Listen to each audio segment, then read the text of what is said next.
ലുലുവിൽ ഒരു വിൻഡോ ഷോപ്പിങ്ങിന് വേണ്ടി വന്നതാണ്. ഏതായാലും ഒമാന് വന്നതല്ലേ, പക്ഷേ എല്ലാം നോക്കിക്കണ്ട് പോകാൻ വേണ്ടി വന്നതാണ്. പക്ഷെ ഏതായാലും കൂടെ പോന്നപ്പോൾ ഒരു ട്രോളിയും കൂടി എടുത്തുകൊണ്ട് വന്നു. കാരണം കഴിഞ്ഞ പ്രാവശ്യം വന്നപ്പോൾ എൻ്റെ ഈ കുറച്ച് സാധനം കക്ഷത്തിൽ, കുറച്ച് സാധനം കയ്യേല്, തോളേല് ഇങ്ങനെ കണ്ടു നിൽക്കുന്നവർക്ക് വളരെ ആകാംക്ഷ ഉണ്ടാക്കുന്ന ഒരു ഷോപ്പിംഗ് ആയി മാറണ്ടല്ലോ എന്ന് വിചാരിച്ചു.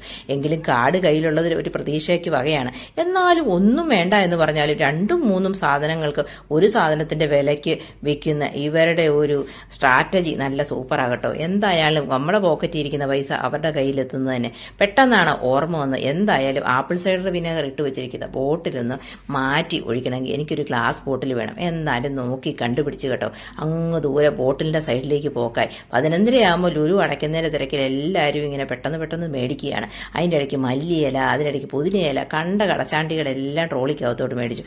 എന്നാലും പെട്ടെന്ന് കണ്ടുപിടിച്ച ബോട്ടിലിനെ എനിക്ക് ഇഷ്ടപ്പെട്ടു. കാരണം എന്നാന്ന് ചോദിച്ചാൽ അതിന് 550 പൈസയേ ഉള്ളൂ. കൊള്ളാം. ഏതായാലും അതൊരെണ്ണം മേടിച്ച് ഏതായാലും ട്രോളിക്കകത്തോട്ട് അങ്ങ് ഇട്ടു. പെട്ടെന്ന് ഓർമ്മ വന്നു ഒന്നും കൂടെ അങ്ങ് എടുത്തേക്കാന്ന്. എന്തിനാ കുറയ്ക്കുന്നത്? അച്ചാറിട്ട് വെച്ചിരിക്കുന്ന മീനച്ചാറ് അതിൻ്റെ അകത്തോട്ട് മാറ്റാമല്ലോ എന്ന് വിചാരിച്ചു. അയെങ്കിലും ബോട്ടിലുകൾ കിട്ടിയ കൃതാർത്ഥ ചക്കയും കപ്പയും ഒക്കെ കിട്ടുമെന്ന് അറിഞ്ഞപ്പോൾ അതിലും വലിയ സന്തോഷം. ഇടിച്ചക്ക കിട്ടുമെന്ന് നോക്കി കുറേ ശ്രമിച്ചു, കിട്ടിയില്ല. എങ്കിലും കപ്പ മേടിച്ചു. നാട്ടിൽ അണായ്ക്ക് 4 കിട്ടുന്നതുകൊണ്ടായിരിക്കും ഒരു മൈൻഡും ഇല്ല സാധനം. ഇവിടെ വന്നപ്പോൾ ആണ്ട തപ്പി പിടിച്ച് നിൽക്കുക. ബംഗാളി ചെറുക്കന് തന്നെ ചിരി വന്നു. അവനോട് 5-6 പ്രാവശ്യം ചോദിച്ചു, എവിടെയാണ് കപ്പയും ചക്കയും? ഓ, അതൊക്കെ കിട്ടാത്ത നാട്ടിൽ നിന്നാണോ ഈ തള്ള വന്നിരിക്കുന്നത് എന്നുള്ള രീതിയിൽ ഇവരുടെ ആക്രാന്തം എന്നൊക്കെ അവൻ മനസ്സിൽ വിചാരിക്കുന്നു. അവൻ എന്തും വിചാരിക്കട്ടെ. പെട്ടെന്നാണ് കാപ്പിപ്പൊടി, പണ്ടങ്ങോ കുടിച്ച കാപ്പിപ്പൊടിയുടെ ഓർമ്മ. എന്തായാലും ആ കാപ്പിപ്പൊടി കിട്ടിയത് എടുത്ത് ചെല്ലുമ്പോൾ തന്നെ ഒന്ന് കുടിക്കണമെന്നുള്ളതായി.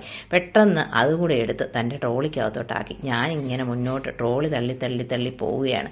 അപ്പം കാപ്പിപ്പൊടി കിട്ടിയതിൻ്റെ സന്തോഷവും ഇടിച്ചൊക്കെ കിട്ടാത്തതിൻ്റെ ദുഃഖവും എനിക്ക് വളരെയധികം ഉണ്ടെങ്കിലും എന്തായാലും ജീവിതം ദുഃഖവും സുഖവും സന്തോഷം കൊണ്ടുള്ള സമ്മിശ്രമാണല്ലോ.